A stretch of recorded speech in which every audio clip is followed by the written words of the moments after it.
Saya Paramita Ningrum. Saya mengajar di program studi hubungan internasional BINUS University. Dan semester ini saya mengajar 2 mata kuliah, International Migration dan Regional Integration in Europe gitu. Oke, kita bakal coba membahas nih Bu tentang BOP.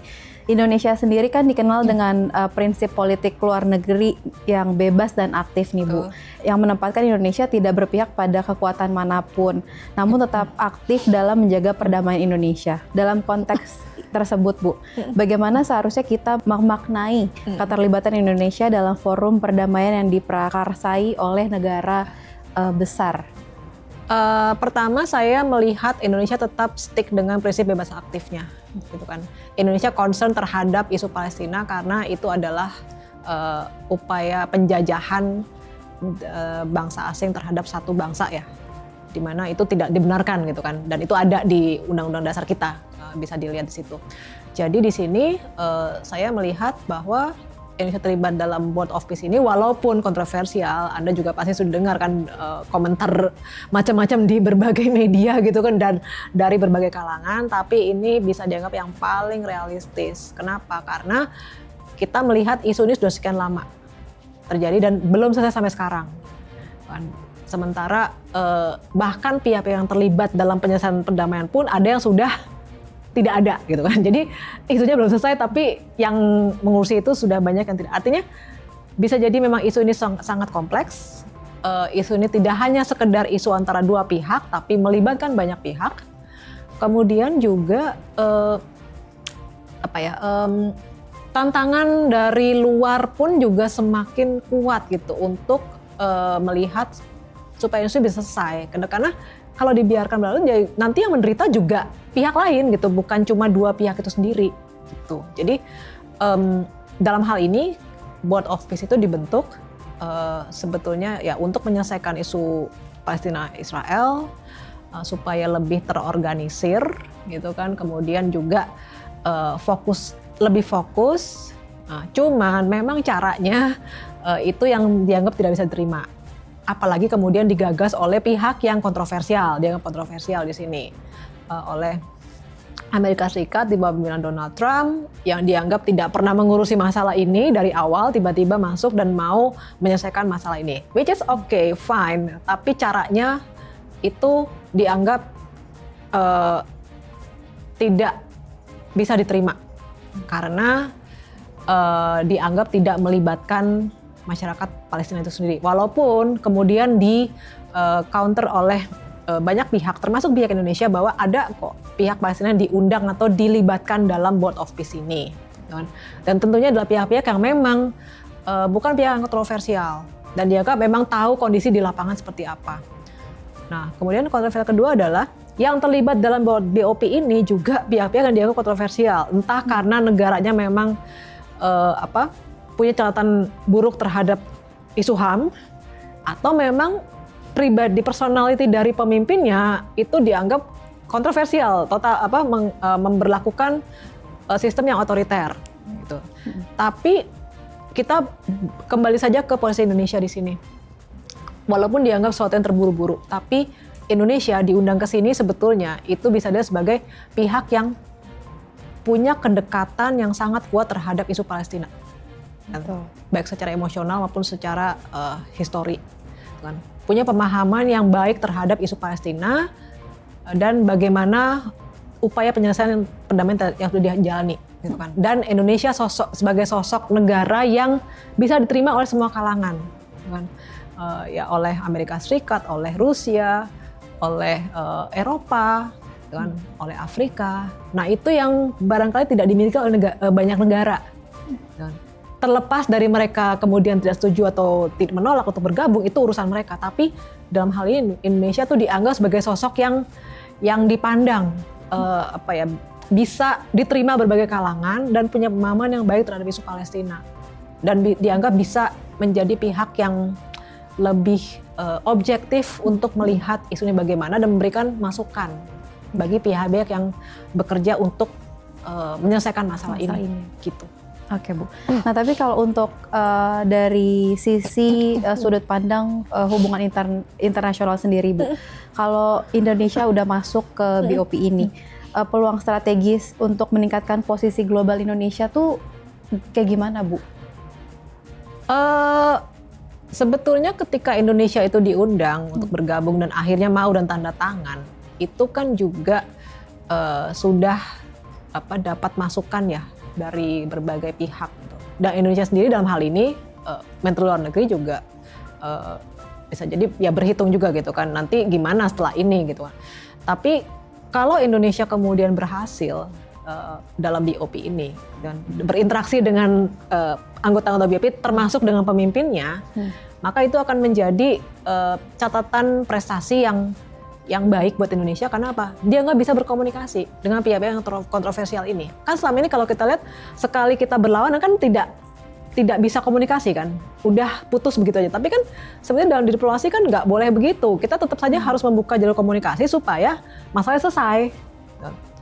Ketika diusahakan dan nggak bisa juga, ya udah berarti mungkin memang harus mengundang pihak lain atau ya sudah gitu, memang begitu saja. Tapi di sini masing-masing pihak ingin ya isunya selesai. Kemudian kalau dua pihak ini tidak bisa disatukan gitu, diminta berbicara secara bilateral, ya kita undang pihak lain, itu nggak apa-apa dalam diplomasi. Oke. Gitu. Tapi kalau misalnya tadi kan kalau berhasil ya Bu, ya. Tapi pasti ada resikonya. Kalau misalnya gagal atau kalau dari sekarang juga netizen Indonesia sendiri udah speak up juga ya Bu, banyak yang pro kontra dalam Indonesia ini masuk dalam BOP ini.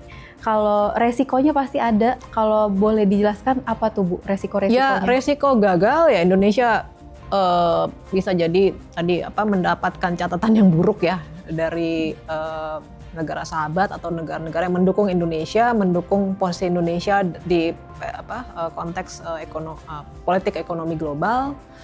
Kemudian juga dianggap tidak bisa menyuarakan aspirasi masyarakat Muslim, karena masyarakat Muslim kan kontra terhadap Israel, tapi di sini kok malah Indonesia mendekat kepada Israel. Tapi sekali lagi dalam diplomasi berkomunikasi dengan pihak yang dianggap musuh itu tidak apa-apa sebetulnya, selama memang niatnya untuk menyelesaikan masalah. Karena di dalam pelajaran diplomasi itu juga ada buku yang judulnya Diplomacy with the Enemy or something like that gitu ya. Itu memang ya supaya menyelesaikan masalah ya memang kita mungkin harus ketemu dengan orang yang tidak kita sukai gitu kan. Gimana nih gitu. Jangan-jangan mungkin dengan begitu, dengan keberanian atau kemauan itu malah kita jadi tahu oh sebetulnya kenapa sih orang itu atau pihak itu bersikap demikian. Gitu kan. Jadi kita bisa cari celahnya nih untuk akhirnya bisa menyelesaikan perbedaan di antara kita gitu. Oke Bu, nah untuk kedepannya nih, apa sih prinsip utama yang harus dipegang Indonesia agar tetap kredibel sebagai negara yang konsisten memperjuangkan perdamaian dunia? Apakah ada strategi khusus untuk menjaga prinsip bebas aktifnya juga itu Bu? Saya kira selama ini Indonesia sudah cukup baik ya untuk mengupayakan atau terlibat dalam upaya perdamaian internasional. Cuman mungkin di sini informasi tentang hal tersebut yang kurang sampai ke masyarakat secara lengkap, secara komprehensif. Makanya kemudian muncul banyak komentar. Atau sudah disampaikan tapi ya bisa saja dimaknai berbeda, gitu kan. Tapi kalau buat saya pribadi, ya pahami dulu isunya apa gitu kan. Baru kemudian kita memberikan komentar berdasarkan pengetahuan kita dan apa yang terjadi. Gitu. Dan buat saya semua pihak boleh berkomentar apapun itu. Betul.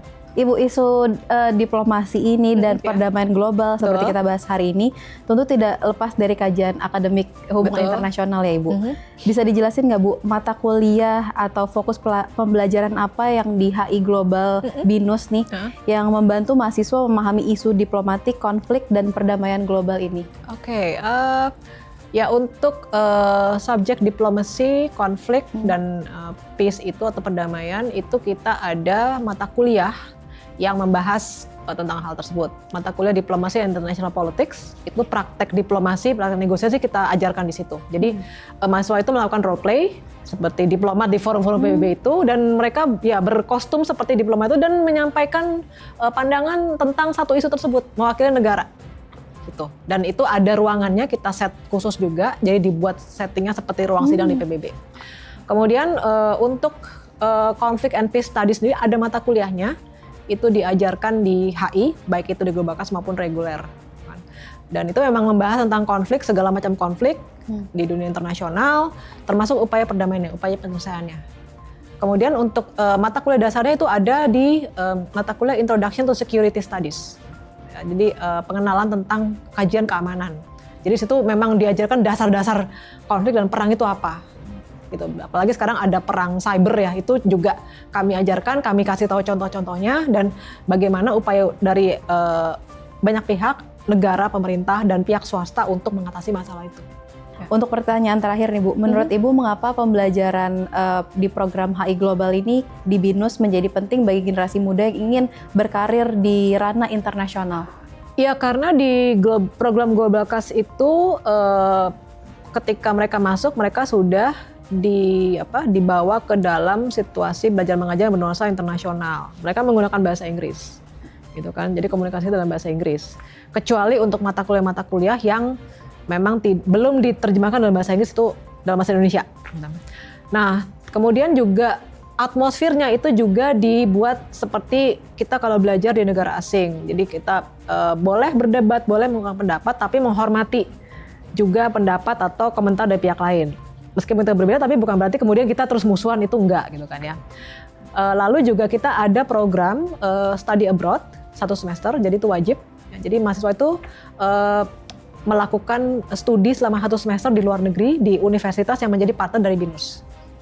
Dan mereka wajib berangkat, tempatnya mereka pilih sendiri dari list partner yang kita punya.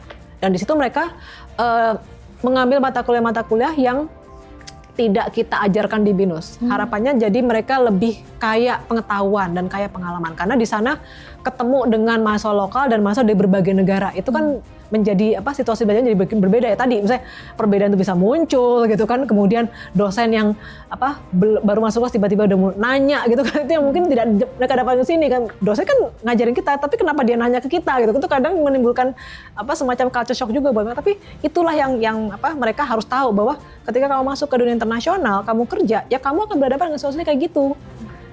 Dimana ketemu sama orang berbeda-beda yang paling aneh dan paling tidak aneh juga ada gitu. Tapi kamu harus kerja dengan dia, melakukan sesuatu. Bisa nggak kamu menghadapi itu? Bisa nggak kamu keep up atau kerjasama dengan orang macam itu?